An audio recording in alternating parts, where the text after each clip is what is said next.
Bonjour, bienvenue dans On s'explique. J'ai le plaisir de recevoir aujourd'hui François Piron, co-CEO du groupe Thomas et Piron. Bonjour François. Bonjour Frédéric. On s'explique. On s'explique.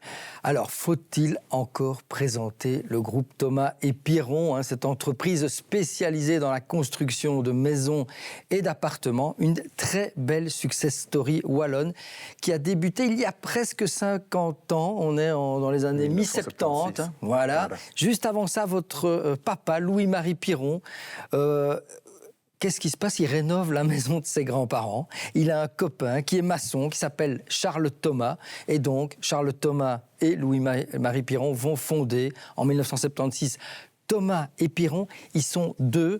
Aujourd'hui, vous êtes à la tête d'un groupe de plus de 3300 collaborateurs, avec un chiffre d'affaires qui dépasse les 930 millions en 2023. Comment vous expliquez ce succès? Je crois que je l'explique par beaucoup de motivation, beaucoup de travail, beaucoup d'acharnement de la part de mon père, qui s'est toujours donné sans compter pendant des années. Au niveau familial, c'était presque 24 heures sur 24, 7 jours sur 7, donc on l'a très peu vu. Mais voilà, ça a donné le succès que ça a donné aujourd'hui. Et on en est très fiers, j'en suis très fier. Et c'est une chance pour moi de pouvoir prendre sa succession. Une marque très connue, Thomas et Piron, même à l'international. Vous n'êtes pas qu'en Belgique, au Grand-Duché de Luxembourg, en France, au Maroc, depuis peu en Suisse et au Portugal. Oui. La force de la marque, elle est due à quoi? La qualité du logement, la force de votre produit Évidemment, on a toujours accordé une grande importance à la satisfaction de nos clients. Ça, c'est quelque chose d'indispensable pour faire du long terme. On peut, ce que je dis toujours, c'est qu'on a la chance, et la chance, et c'est à la fois une contrainte, de porter notre nom sur notre enseigne. Donc pour moi, pour mon père, c'est vraiment très important de pouvoir encore croiser nos clients en les regardant droit dans les yeux. Donc la qualité, c'est quelque chose effectivement qui est une gage de succès, un gage de succès sur le long terme. Et c'est ce qui a certainement contribué à notre succès.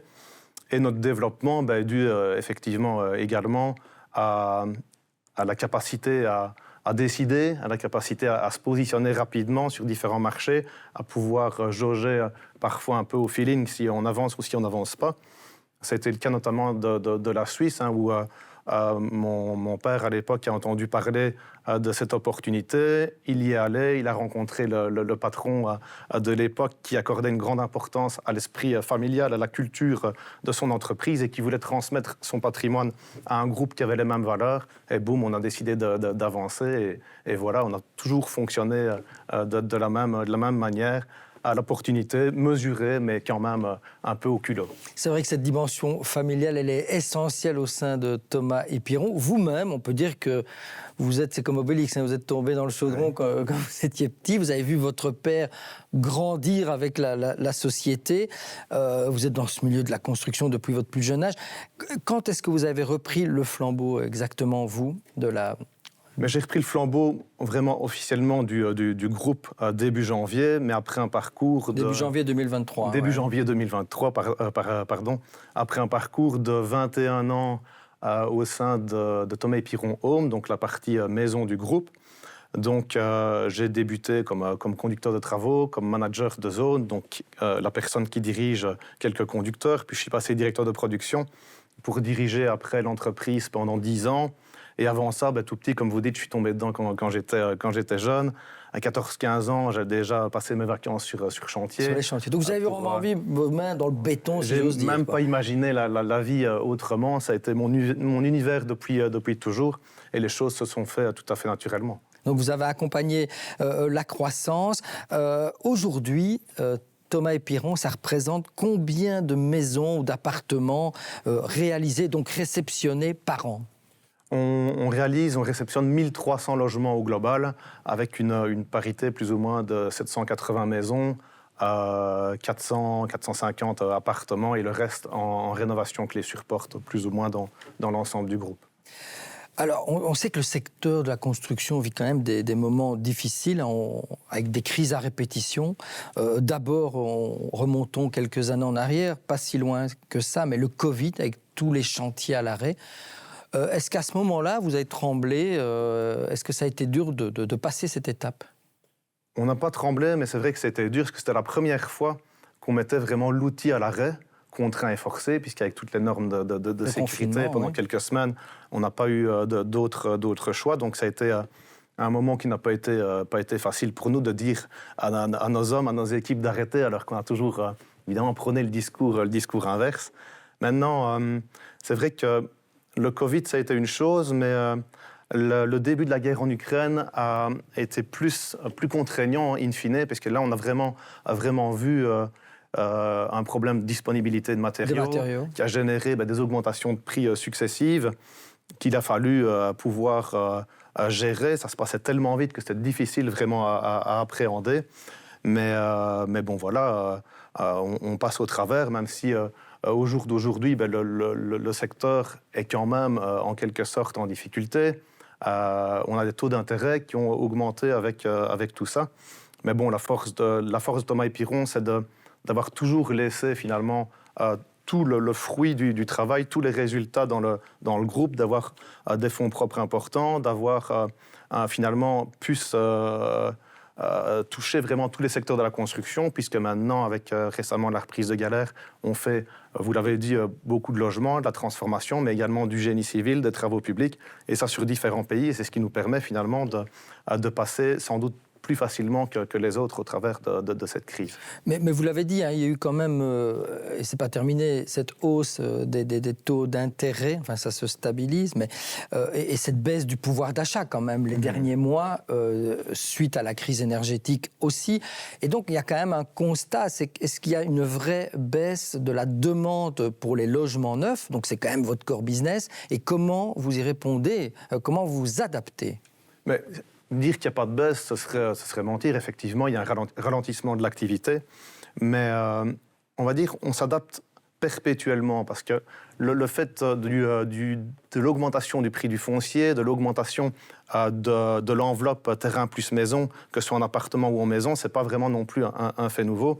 Et ce qu'il faut faire, c'est pouvoir réfléchir son produit, pouvoir concevoir de manière plus intelligente, pour essayer de toujours pouvoir offrir un produit de qualité, mais à un prix qui reste accessible. Donc ça, c'est vraiment l'enjeu pour les années à venir. Et nos équipes travaillent de manière continue sur le produit pour continuer à assurer notre carnet de commandes. Et un élément qu'on a toujours fait aussi en période de crise, c'est d'essayer de se remettre en question. La capacité à se remettre en question, c'est important pour pouvoir aller chercher des parts de marché. Et finalement, effectivement, on pêche dans un étang qui est plus petit, mais on n'est pas seul sur le marché et il y a du business à prendre et il faut être capable d'aller le chercher là où il est. C'est-à-dire qu'aujourd'hui, on le sait, il n'y a pas que la Belgique, le Luxembourg, ni la France, vous l'avez dit, il y a la Suisse, il y a le Maroc, il y a le Portugal. Vous visez d'autres marchés, vous voyez plus loin, il y a de nouveaux relais de croissance à aller décrocher. Mais je crois que pour 2024, donc 2025, on va chercher à stabiliser le groupe, parce qu'on a fait quand même pas mal d'acquisitions ces dernières années. Oui. Mais après, effectivement, on l'a toujours fait, on continuera à le faire, grandir de manière mesurée, progressive, pour ne pas faire n'importe quoi et maîtriser cette qualité qui nous est propre. Maintenant, les opportunités, elles vont s'ouvrir, parce que dans un marché en difficulté, il y a toujours des opportunités, et on va continuer à y être attentif pour assurer notre croissance, comme ça l'a toujours été. Alors, on sait un autre grand défi qui concerne plusieurs secteurs, comme le secteur Horeca par exemple, mais le secteur de la construction où vous y êtes confronté, c'est la pénurie de main-d'œuvre. Ça devient difficile de trouver du bon personnel. Comment vous faites, vous, personnellement, pour relever ce défi-là? Mais c'est vrai que c'est un défi qui devient de plus en plus problématique d'année en année. On travaille beaucoup sur l'accompagnement des jeunes. On a une politique d'apprentissage extrêmement poussée. On essaie d'intégrer les jeunes dès le départ pour qu'ils attrapent la culture et l'intérêt du métier, nos standards qui nous sont propres. Et ça, c'est vraiment un des enjeux.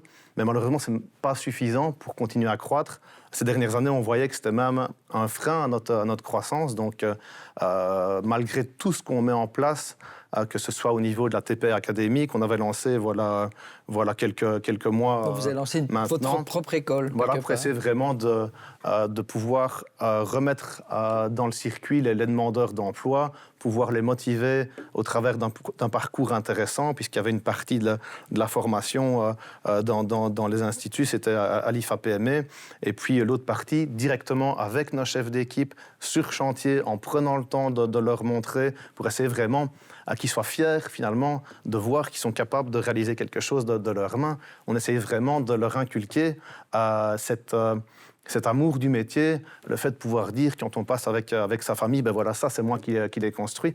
Mais malgré tout ça, c'est vraiment compliqué de pouvoir faire accrocher les jeunes au métier de la construction. D'accord.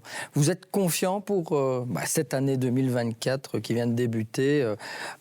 Comment se porte le secteur et comment vous le voyez? Vous êtes plutôt optimiste? Moi, je suis en tout cas convaincu qu'avec la stabilisation des taux qu'on est en train de connaître, le marché a besoin de signaux positifs. Le fait que ça se stabilise, pour moi, c'est un signal positif. Et je suis convaincu que ça va reprendre. Du logement, il en faut.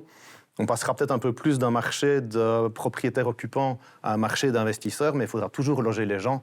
Et donc, oui, moi, je suis convaincu que dans les prochains mois, le secteur va reprendre et on va continuer à revendre. On n'est pas à la première crise qu'on connaît et on passera au travers comme ça a déjà été le cas par le passé. Dernière question, on approche déjà tout doucement de la fin de cette interview. On sait que c'est un secret pour personne, que c'est bientôt les élections, dans quelques mois. Toutes les fédérations, les organisations délivrent des messages avec des mémorandums aux politiques. Si vous deviez donner un message en tant qu'entrepreneur au monde politique, ce serait lequel ? Mais c'est en tout cas de mettre en pratique les intentions qui avaient été mises en avant. C'est la simplification administrative. On est loin d'y être. Nos procédures de permis sont beaucoup trop longues. Ça pèse parce qu'évidemment, il faut porter le foncier. Ça a un coût qu'on doit répercuter. Donc, ça participe aussi à l'augmentation du coût du logement. Donc, si j'ai un message à passer, c'est nous simplifier la vie pour obtenir plus rapidement les permis. Ça freine votre business ? C'est clair que ça freine nos business. OK. Merci, Monsieur Piron, d'être venu nous raconter la belle histoire de Thomas et Piron et tous les enjeux qui sont liés au développement de votre entreprise. Merci. Merci à vous. Voilà, moi je vous retrouve la semaine prochaine avec un nouvel invité. Au revoir.